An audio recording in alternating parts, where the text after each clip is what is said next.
Bonjour à tous. Alors aujourd'hui, on va travailler donc le théorème des valeurs intermédiaires. Et pour ça, on va étudier une fonction f dans la partie B. Et pour étudier cette fonction f, eh bien, on va au préalable étudier une fonction qu'on dit auxiliaire. Et cette étude, eh bien, elle va utiliser justement le corollaire du théorème des valeurs intermédiaires. Donc on est parti. La première question, c'est donc d'étudier la fonction g définie par exponentielle x fois 1 moins x plus 1. Voilà, on va donc étudier les sens de variation, utiliser notre théorème des valeurs intermédiaires et son corollaire, et ensuite en déduire le signe. C'est ce signe qui va nous servir pour la question ici 3 de la partie B, le tableau de variation de f. On est parti. Étudier le sens de variation de g. Alors ça va passer par la dérivation. Ici g, c'est une fonction qui est dérivable. Alors g de x, vous remarquez que c'est u de x multiplié par v de x plus 1. Donc le plus 1 ne pose aucun problème de dérivation. Donc on va utiliser la formule de dérivée d'un produit. Je rappelle donc que uv, quand on dérive, c'est uv' plus u. C'est u'v plus uv', d'accord? Et qu'ici, on a des fonctions uv très simples. U de x, c'est exponentielle x. Et v de x, c'est 1 moins x. Donc à dériver, ça va très vite. U', c'est exponentielle x, vous devez le savoir. Exponentielle est sa propre dérivée. Et v', dérivée d'une fonction affine. Donc il reste la pente, moins 1. Donc après, on fait donc u'v plus uv'. Le plus 1 va donner 0. Donc il me reste g' égale, donc exponentielle x fois 1 moins x. Je vais écrire ça 1 moins x fois exponentielle x. Plus, donc exponentielle x fois moins 1. D'accord, alors on va écrire tout de suite moins 1 fois exponentielle x. Et là, vous avez une petite factorisation possible par exponentielle qui va nous donner 1 moins x plus moins 1, donc 1 moins x moins 1. Il me reste moins x exponentielle x, donc une dérivée très simple. Maintenant, il faut étudier le signe de g'. Je rappelle, quel que soit x, réel, exponentielle x, est strictement positif. Donc g' est du signe g' de x est du signe de moins x. C'est très simple. On a donc un tableau ici. On est sur R, donc moins l'infini plus l'infini. C'est 0 qui va nous intéresser. Parce que, donc, ici, on a le signe de g'. Alors, moins x, ça s'annule en 0. C'est une fonction affine décroissante, moins x. Donc, c'est du signe plus 0, moins. G de x a donc des variations croissantes, décroissantes. Alors, on va quand même donner la valeur en 0. Sans la machine, g de 0, c'est exponentielle 0 fois 1 moins 0 plus 1. Exponentielle 0, ça vaut 1, donc il me reste 1 moins 0, donc 1 plus 1. Il me reste ici 2. Deuxième question. Alors ici, il faut bien lire la question. Démontrer que l'équation g de x égale 0 admet une unique solution dans l'intervalle 1,27, 1,28. Donc là, on ne va travailler que dans l'intervalle 1,27, 1,28. Donc, qu'est-ce qui se passe? Sur l'intervalle 1,27, 1,28, on a déjà montré, et c'est dans notre tableau, que la fonction g, elle est donc strictement décroissante. Et on sait de plus que comme g est dérivable, g est continu sur cet intervalle. Donc, on est sur un corollaire du TVI, on a donc besoin de l'image de 1,27 et de l'image de 1,28. D'accord, on va faire un petit tableau. Ce qui serait intéressant, si vous avez bien compris le principe, on est en train ici d'avoir quelque chose donc de décroissant. Et on veut montrer qu'il y a une solution ici pour un certain nombre alpha. Ça serait intéressant que 1,27 ait une image positive et 1,28 ait une image strictement négative. Donc c'est la machine, bien sûr, qui va faire le calcul. Donc, je prends n'importe quelle calculatrice, ici une Casio, j'ai rentré l'expression de G, je fais un tableau de valeurs, voilà, j'ai 1,27, 1,28. Et vous voyez bien ici que 1,27 a une image positive, alors qu'un,28 a une image négative. Et donc c'est exactement ce qu'on voulait. Donc ça, on va l'écrire. J'ai 1,27 égale donc à peu près 0,04, on arrondit, et j'ai de 1,28 à peu près moins, donc 7 exposant moins 3, c'est donc 0,007. Le premier est positif, le deuxième est négatif. Donc, eh bien 0, c'est une valeur intermédiaire. 0 appartient donc à g de 1,28, g de 1,27, c'est-à-dire l'image de l'intervalle 1,27 à 28 par la fonction g.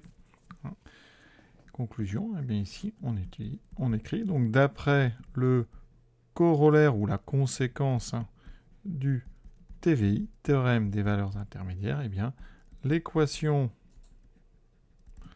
g de x égale 0, c'est 0 la valeur intermédiaire, eh bien, admet sur l'intervalle 1,27, 1,28, une unique solution. Solution qu'on va appeler alpha. Et donc, on peut compléter ici notre tableau. Ici, on a ici un endroit où la fonction g s'annule avec un nombre alpha qui est entre 1,27 et 1,28. On n'a pas montré à ce moment-là qu'il y a d'autres endroits ou pas qui annulent donc la fonction g. On a juste montré qu'il y avait une solution entre 1,27 et 1,28. Question 3. Déterminer le signe de g de x sur moins l'infini 0. Alors si on vous demande ça au bac, c'est que ça doit être assez direct. Donc on va regarder g de x.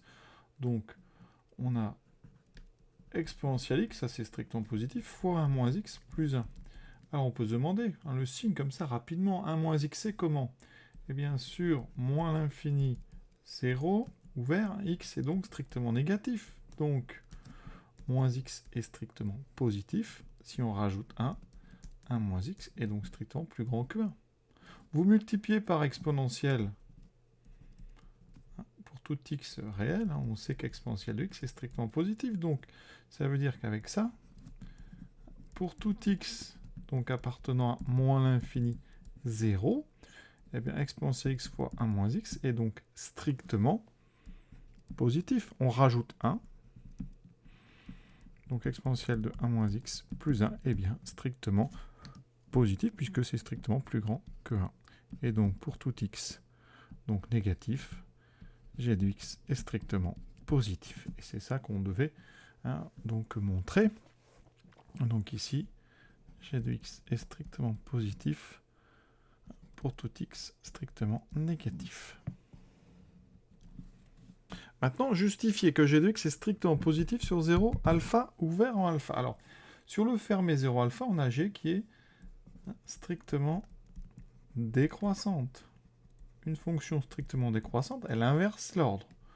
Donc, si je prends x donc, entre 0 et alpha, donc j'ouvre ici parce que je veux me mettre sur l'intervalle 0 alpha ouvert en alpha, eh bien, ça implique g de 0. Alors, il y a inversion de l'ordre, donc g de 0 sera plus grand que g de x, qui sera plus grand que g de alpha.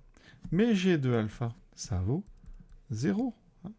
Donc, eh bien, ça nous donne g de x strictement positif. Donc, effectivement, conclusion, on a bien montré que sur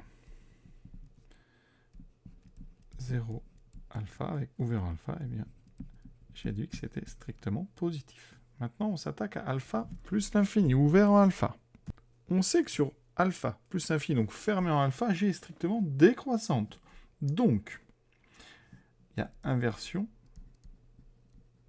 de l'ordre. C'est ça qui est important, une fonction décroissante. On l'a déjà utilisé juste avant, ça inverse l'ordre. Ça veut dire que si on prend x plus grand que alpha, eh bien, ça veut dire que g de x sera donc plus petit strictement que g de alpha. On a conservation stricte de l'ordre.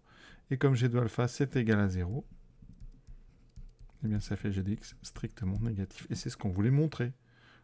Pour x strictement plus grand que alpha, g de x est strictement négatif. Donc, c'est QFD.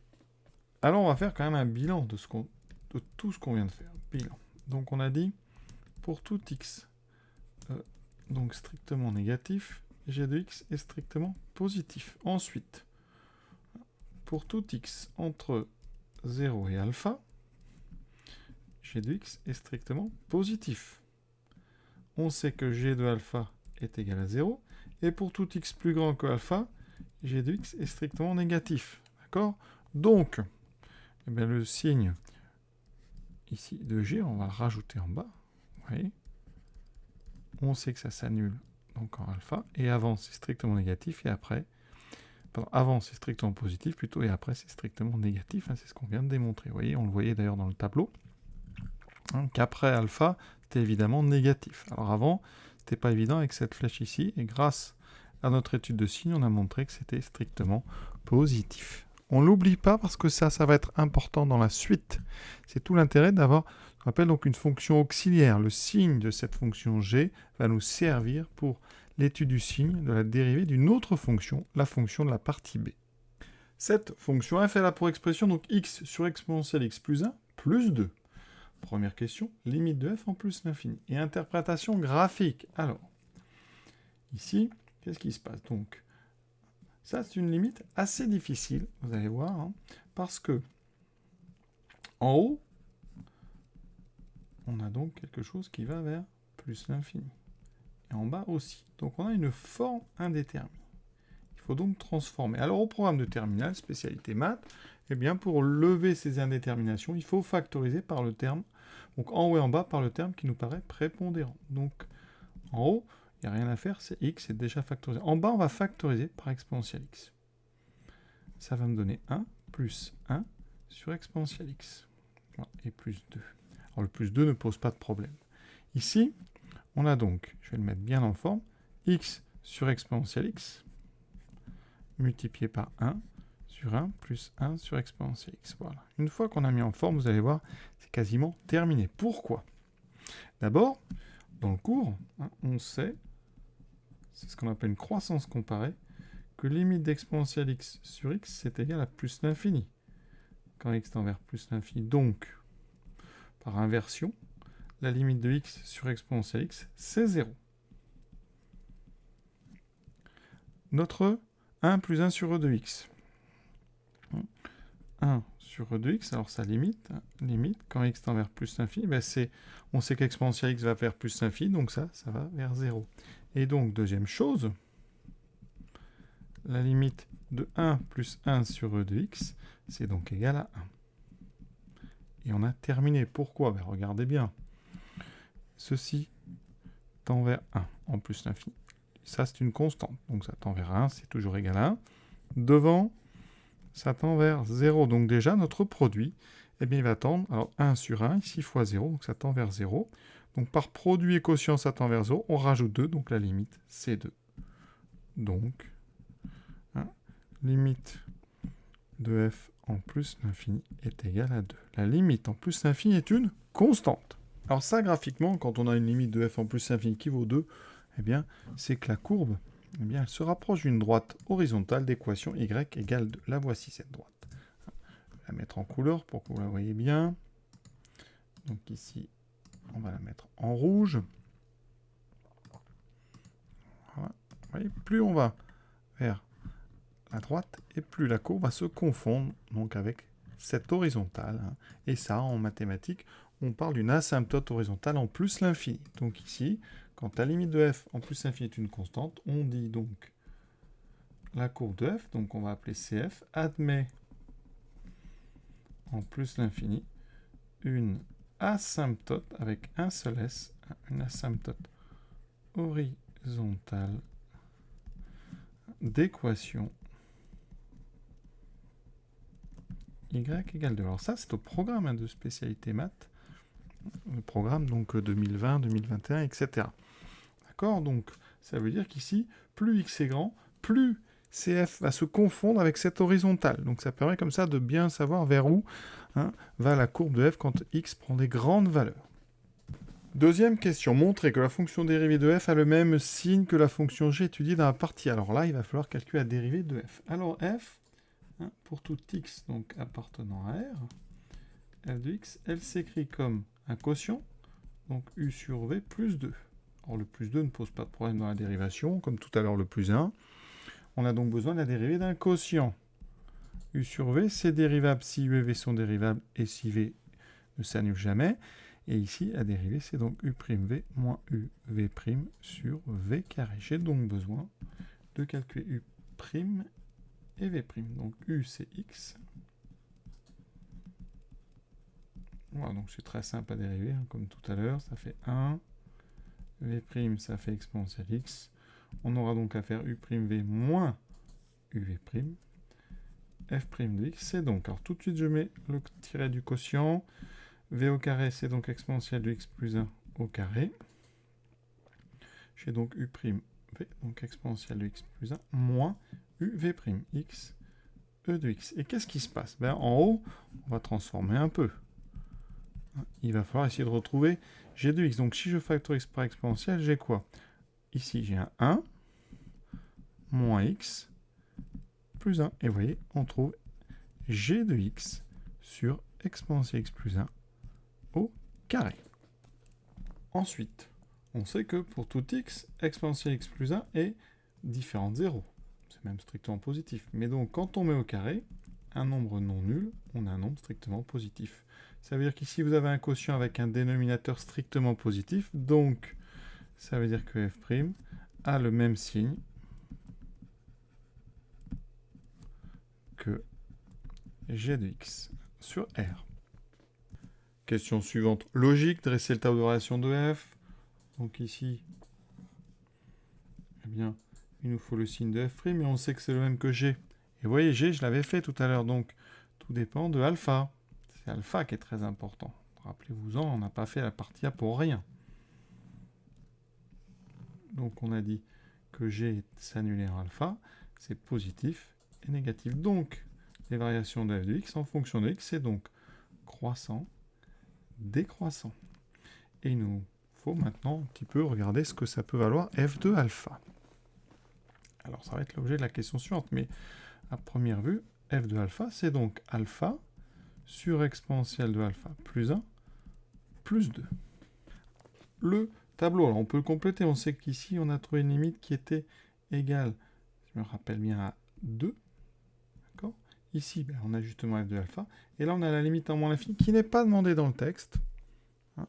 Alors on pourrait regarder à peu près ce que ça peut valoir. Donc x, on a x sur exponentielle x plus 1.